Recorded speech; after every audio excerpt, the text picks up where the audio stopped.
안녕하세요, 라쿤입니다. 오늘 다뤄볼 주제는 시간 복잡도입니다. 그리고 공간 복잡도에 대해서도 가볍게 다뤄보겠습니다. 알고리즘의 효율성이라고 한다면 적은 자원으로 빠르게 작업을 수행하는 것이라고 할 수 있습니다. 그럼 자원과 속도는 어떻게 비교할 수 있을까요? 비교를 위해서는 측정하고 표현할 수 있어야 합니다.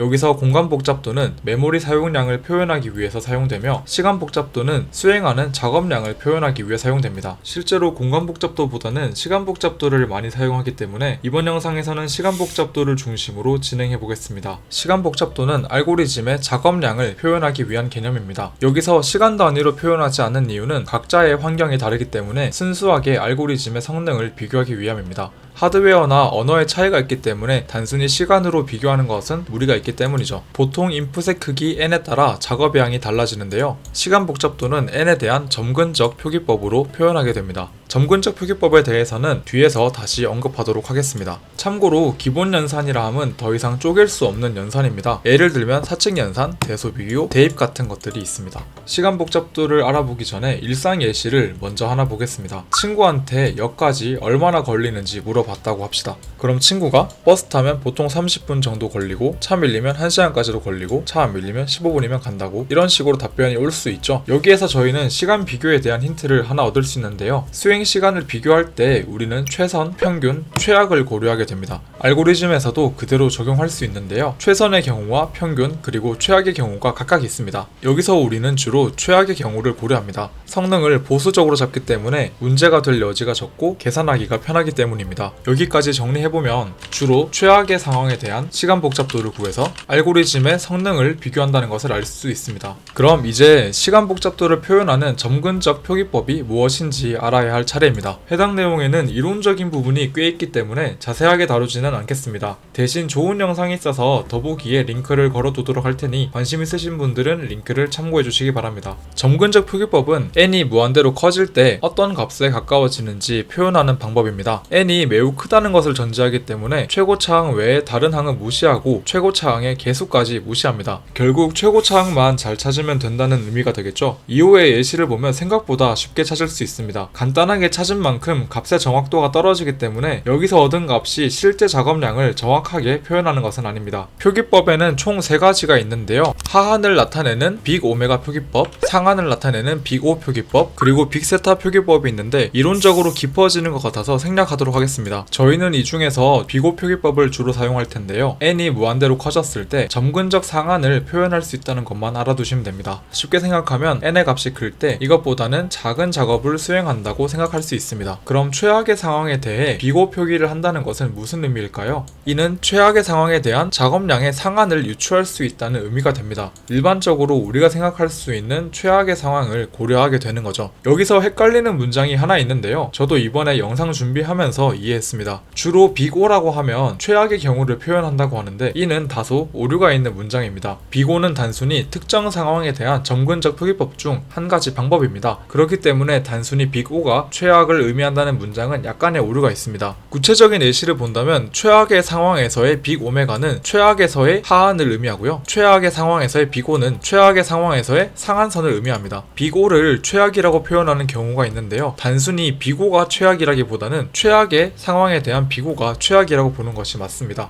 앞으로 제가 빅오를 표현할 때에도 별다른 언급이 없다면 최악의 상황에 대해서 표현한다고 생각해 주시면 좋겠습니다. 시간 복잡도를 공부하다 보면 이런 그래프를 볼 수 있는데요. 입력 크기 n이 작업량에 영향을 주는 정도를 나타낸 그래프입니다. 아까 점근적 표기법에서 최고차항을 찾아야 한다고 말씀드렸죠? 높을수록 최고차항이라고 보시면 됩니다. 어떤 게 최고차항인지 헷갈리시면 이 그래프를 참고해 보시길 바랍니다. 예시를 통해서 빅오 시간 복잡도를 조금 더 알아보겠습니다. 첫 번째 예시입니다. 리스트에서 원소 3개를 프린트하는 함수인데요. 최악의 경우는 모든 동작을 하는 경우이겠죠. 물론 이 함수는 워낙 단순해서 최선의 경우에도 모두 동작하게 됩니다. 어쨌든 프린트를 기본 연산으로 본다면 총 3번의 기본 연산을 수행하게 됩니다. 그럼 O3으로 표현할 수 있는데요. 앞서 말한 점근적 표기법의 규칙으로 인해 개수는 무시하게 됩니다. 최종적으로 이 함수의 시간 복잡도를 빅오 표기법으로 나타낸다면 O1으로 표현할 수 있습니다. O1은 상수 복잡도라고도 하는데요. 어레이의 크기와 무관하게 항상 작업량이 일정하다는 것을 알 수 있습니다. 두 번째 예시입니다. 리스트의 각 원소를 합해서 합계를 출력하는 함수인데요. 이번 함수도 최악의 경우와 최선의 경우가 동일합니다. 어레이의 길이를 n이라고 했을 때 총 3n 플러스 2만큼의 기본 연산을 수행합니다.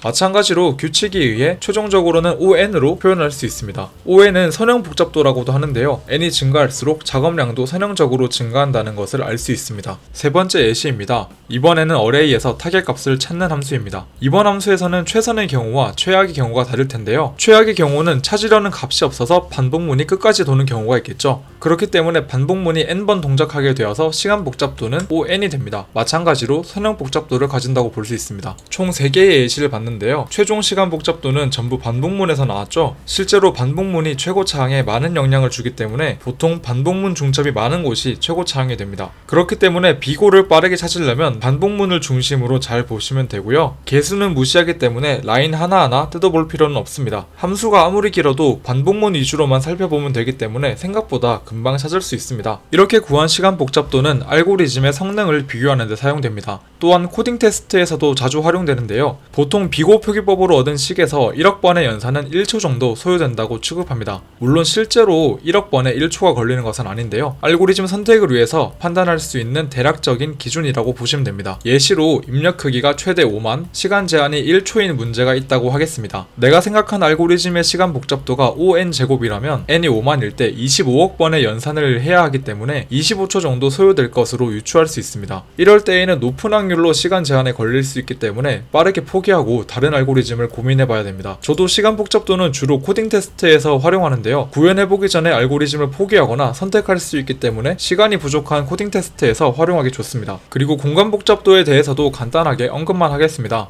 제 경험으로도 공간 복잡도를 고려해본 적이 없는데요. 기술 발전으로 메모리 제약이 많이 완화되어서 중요도가 감소한 것으로 보입니다. 일반적으로는 메모리 사용량과 성능에서 트레이드오프가 있는데요. 그냥 최근에는 메모리를 많이 쓰는 추세인 것 같습니다. 앞선 일상 예시에서 부자는 그냥 택시 타고 가는 거죠. 돈이 많으면 굳이 버스 탈 필요 없이 택시를 타면 되는 것처럼 메모리는 크게 신경 쓰지 않고 그냥 더 빠른 알고리즘을 선택하는 것 같습니다. 정리하자면 주로 최악의 상황에 대한 비고 표기법을 통해서 시간 복잡도를 표현합니다. 이는 성능의 보수적인 접근이라 문제가 될 여지가 적고 간단하게 활용할 수 있기 때문입니다. 이러한 방식이 완벽한 성능 측정 방식은 아닙니다. 그렇지만 간단하게 최악의 상황을 대비할 수 있기 때문에 실제로 흔하게 사용되는 평가 방법이고요. 특히 알고리즘이나 자료구조의 성능 평가에서 자주 보입니다. 그만큼 자주 볼 수 있는 표현이기 때문에 가능하면 스스로 정리를 해보시기 바랍니다. 저희도 앞으로 시간 복잡도를 잘 활용하기 위해서 이렇게 영상으로 준비해봤는데요. 덕분에 영상을 준비하면서 몰랐던 부분에 대해 많이 알 수 있었습니다. 영상 시청해주셔서 감사드리고 잘못된 부분이나 질문은 언제든지 댓글 부탁드립니다. 감사합니다.